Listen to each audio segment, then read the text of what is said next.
Karibu sana katika channel yetu pendwa ya hadithi za timamu. Channel ambayo inakuletea hadithi ambazo zina mafunzo mbalimbali katika jamii yetu.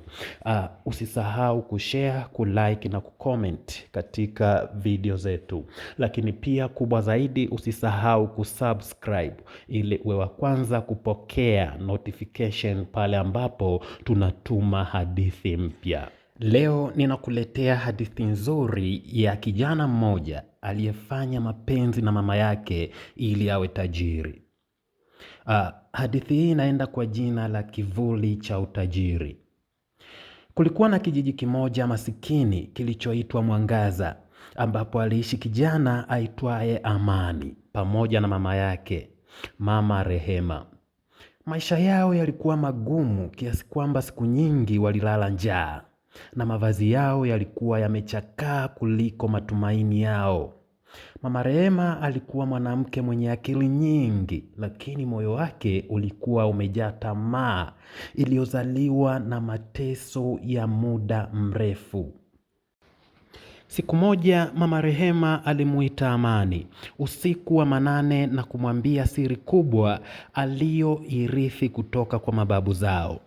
Alisema kuwa kulikuwa na njia za mapenzi ya kishirikina, ibada na mikataba ya siri ambayo mtu angeweza kuitumia kupata utajiri mkubwa kwa haraka. Lakini njia hiyo ilihitaji ushirikiano wa damu ya mama na mwana, yaani kulala na kufanya mapenzi. Amani alishtuka. Moyoni alihisi hofu na mashaka, lakini macho ya mama yake yalikuwa yamejaa matumaini na kiu ya maisha bora. Tunateseka kwa sababu ya umasikini, Mama Rehema alisema kwa sauti ya kuomba. Lakini hii ndio njia pekee ya kubadilisha hatima yetu. Baada ya wiki kadhaa za kusitasita, Amani alikubali. Usiku wa mwezi mchanga, walikwenda porini, mahali palipofichwa sana.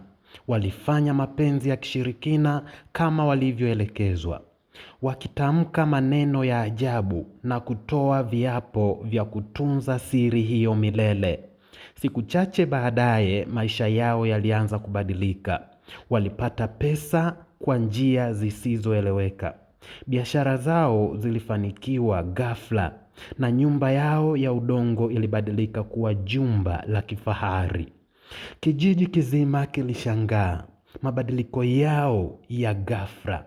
Lakini pamoja na utajiri kulikuja laana isiyoonekana.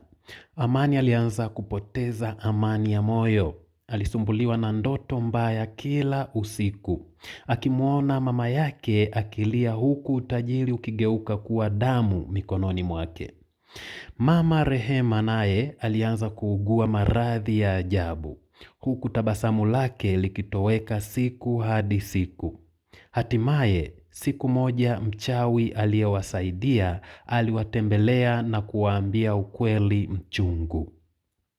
Utajiri mlioupata ulitaka sadaka ya milele.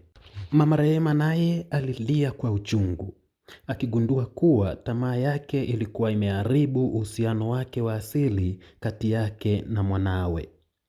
Amani alitambua kuwa utajiri uliopatikana kwa njia ya giza hauwezi kamwe kuleta furaha ya kweli.